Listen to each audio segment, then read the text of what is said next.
When you think about an oil refinery, you're probably picturing this huge, sprawling complex, right? Just churning out gasoline, diesel, and all the jet fuel. It really does seem like one giant operation. But what if I told you there's a secret world tucked away inside? A totally different discipline that's playing a completely different game. Well, today, that's what we're digging into, the deep technical divide between making fuel and making lubricants. And this quote right here, it just hits the nail on the head. Lube refining is so often misunderstood, you know? It's kind of dismissed as this little niche side stream thing, but as we're about to find out, that could not be further from the truth. This is the mystery we're going to solve today. So let's just ask the question straight up. Is making lubricant just a small side hustle for a giant fuel refinery? The answer, and this might actually surprise you, is a huge, definitive no. And the reason why? Well, it changes everything about how you see the world of refining. Okay, so it all starts with the molecule's core mission. I mean, what is each molecule actually being hired to do? The answer to that question sends us down two completely different paths, both in philosophy and in engineering. One molecule is literally designed to burn, and the other is designed to endure. And this slide lays out that philosophical split perfectly. The fuels paradigm is, at its heart, destructive. Its entire goal is to create molecules that are perfect for one single fiery moment of combustion. The Lubes reality, though, it's the complete opposite. It's a preservative process, all about designing molecules for sustained long-term performance. Let's dive a little deeper into the fuels world. It is all about high-volume production. The main goal is just making sure the molecules meet a certain spec so they can burn reliably and cleanly. You're optimizing everything for one single immediate, one-time chemical reaction, combustion. That's it. Job done. End of story. But with lubricants, oh man, meeting a spec is just the starting line. Here, you're creating what the source material calls a sustained behavioral ecosystem. What does that even mean? It means you have to balance things like viscosity, how thick the oil is, with its stability against heat, and how well it flows when it's freezing cold. And all of this has to be optimized for thousands of hours of incredible mechanical stress. The key word here isn't combustion, it's endurance. So with goals that are polar opposites, it just makes sense that the methods would be completely different too. This isn't just a philosophical thing, it's a fundamental engineering divide.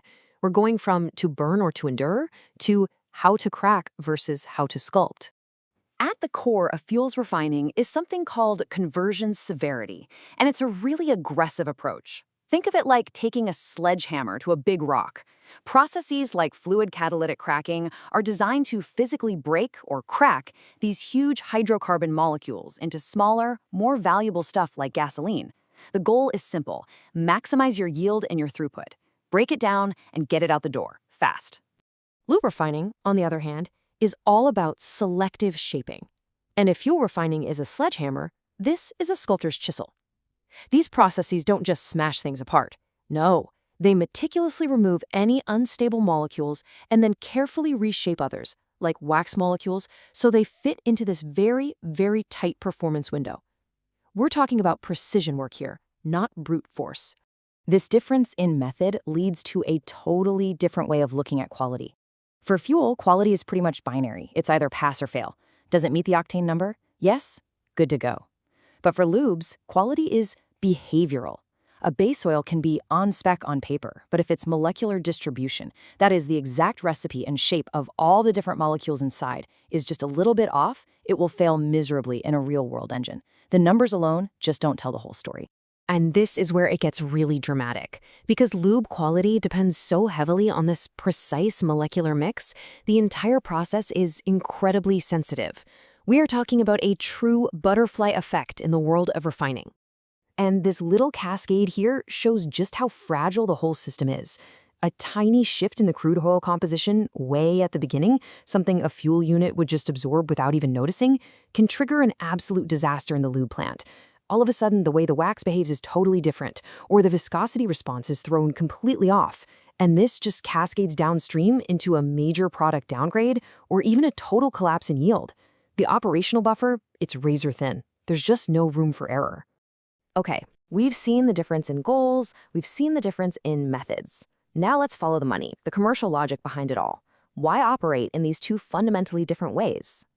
Well, it really comes down to a battle of volume versus precision. And the business models, well, they could not be more different. Fuels are a high-volume commodities business. The name of the game is pushing maximum throughput. You make money by selling a massive amount of a standardized product. Simple as that. Lubes, though, are a specialty hydrocarbon business.